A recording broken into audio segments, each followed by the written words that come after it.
अभी मेरी शादी नहीं हुई लेकिन मेरी शादी में मतलब आपको आना जरूर है। जरूर आए तब हम गाइब की तारा दुआरा पर बाजत होई डीजे झिमझिम झिमझिम झिमझिम आजा आजा आजा तारा दुआरा पर बाजत होई डीजे होई दीवाना के कुर्ता लोरवे से भीजे अरे तारा दुआरा पर बाजत होई डीजे होई दीवाना के कुर्ता लोरवे से भीजे लेकिन धीरज रोक लीजिएगा। धीरज लो माया धीरज में क्या हाय हाय ये कुल नहीं गंदी आदत नहीं ना मैं करता हूँ ना मैं करने दूंगा कि दहिया से दहिया धान साटे तना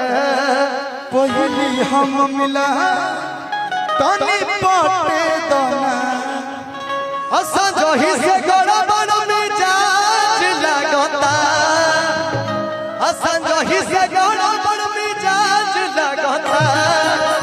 तेज लाइन का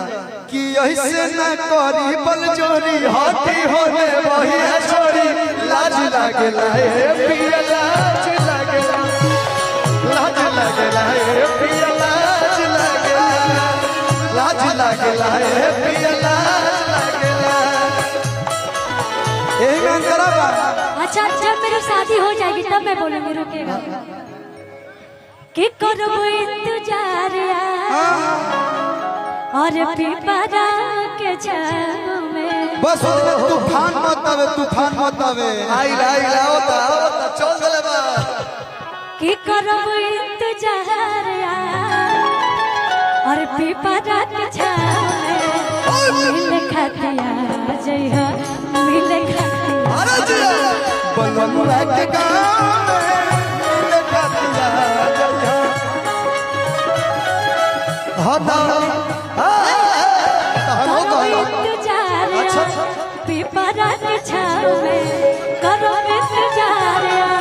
पिपरा के छाव मिल खतिया जइहा बलनुआ के गाँव में मिल खतिया जइहा बलनुआ के गाँव में भैया हम कहें कहलो कि मिले खतिया जइहा बलनुआ के गाँव में तो हम कहें खुशी हारा के उठा लाल लगवलू बलिया के बाली नवादा के नथुनी बलिया के बाली नवादा हारा के उठा लाल लगवलू बलिया के बाली नवादा के नथुनी कहू ना जिला के जिले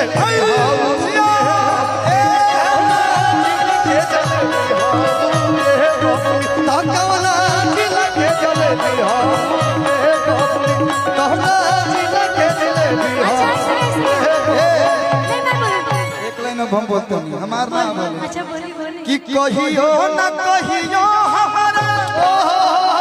हर नजरिया के बार से शिकार हो खबू अच्छा गाना इतना अच्छा लगता है भाई तो जहिया मिलब वे करे हमारा हो खबू जहिया मिलब वे करे जा तू हमारा हो जहिया करे जा तू हमारा हो लेकिन हाँ बोल मैं बोलूंगी रोक ली कहाँ गया कि अरे ससुरा से लाजबा भसुरा से भसुरा है ससुरा है अच्छा अच्छा जी हाँ हाँ अच्छा हटत नहीं के भसुरा दुआरिये पर खाड़ बा काहे ला कन्फर्म बा बुलाइए बाबा को इधर आइए सब मोबाइल आज होई कन्फर्म बा अब आजू के डेट में आसू कि ससुरा से लाजबा ना भसुरा से डरबा आ दिल बनई हर के यार सड़िया जब हम पे कि सुते खाती तरस भतार सड़िया जब हम पे सुते खाती तरस भतार सड़िया जब हम पहली कि ससुर से लाज बन भसुर से डरबा दिल बनहर के यार सरिया जब हम पड़े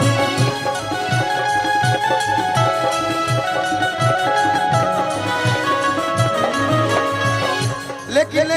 हमार बहुत पहले गीत कर रही जब सुते खातिर तौर से भाता तो एक लाइन याद पड़ल सासु न घरवा ससुर जी बहरवा। ये हमार सबसे पहला फिल्म रहे और हमार सपना रहे कि हम बड़का स्क्रीन पे आए। अब पहले फिल्म हमारा के बड़का भैया पवन भैया के साथ मिलकर जो ना फिल्म के नाम रहे गठबंधन प्यार के। हमसे एक मीडिया वाले पूछे कि आपका क्या ड्रीम है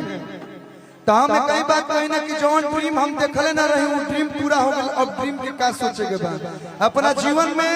सबसे ज्यादा केहू के देख के हम सीखनी तब पवन भैया के सीडी देख के सीखनी। उनका हमारे परिवार में जब गाना बजे हम सोची कि एक बार हम मिल लेते हैं। अब पहल के हमारे देखिए किस्मत कितना बढ़िया कि पहल के फिल्म हम करे साथे गनी वही में गाना रहा सासु ना घरवा ससुर जी बहरवा आ देवरा बाटे दलानी तो ए सोया बहिया में ले लाना हमके मजा लुटल जाऊ जवानी ए सोया बहिया में ले लाना हमके मजा लुटल जाऊ जवानी। और हमारे पंकज भैया को गीत लिखन ताक ताक ढेर भाई ताक ताक ढेर भाई बोलंगी लबू कब फुलझारी। एंजल दिव्या यादव आई जी यादव जी आई कबेले हमारे भाई बेचैन में हम भूल गए थे। आपके साथ अभी लास्ट में एगो डांस करके जाएंगे घबराई नहीं और बहुत जल्द हम लोग एल्बम में भी काम करेंगे। वाह क्या बात है सच में बहुत प्यारा। मीरा म्यूजिक के गाना जो हो या वंडर वर्ल्ड के किसी को नहीं ढूंढा जाएगा आप ही रहिएगा जब फिक्स बा कंफर्म बा। वंडर वर्ल्ड के जब बात हो गई कल भी हो गई जब वंडर वर्ल्ड कंपनी की बात हो गई तो हम सब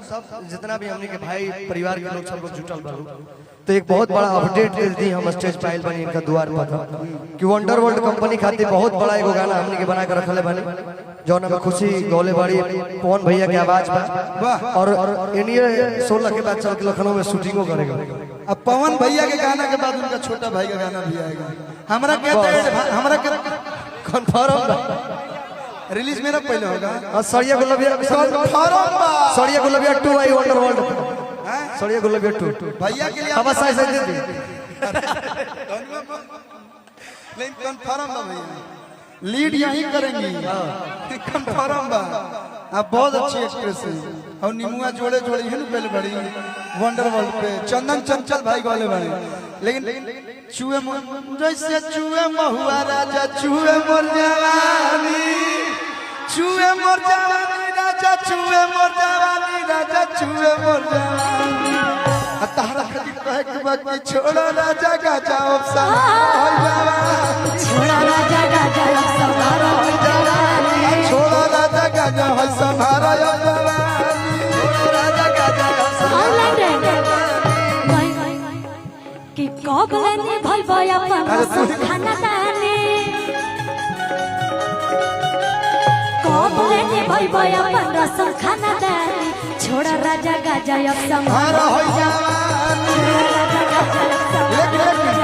ए भैया अभी आईपीएल चलता मैच रुक रहा आईपीएल पे गाना हम लोग आराम में गाए थे भैया भतार खेले रोजे आईपीएल के साथ मैं भी गाई हूँ मेरा म्यूजिक से इसीलिए हम गाए ना मेरा म्यूजिक के ब्रांड मिस्टर कबो कबो किने नहीं खाए खातिर राता रोज चाट जाता 4 GB डाटा लगावे आईपीएल के साथ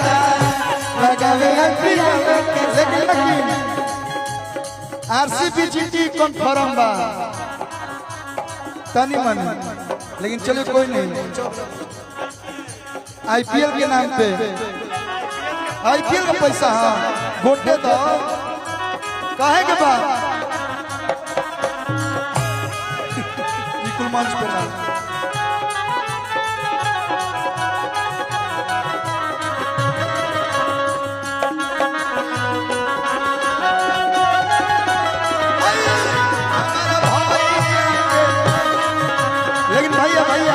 भैया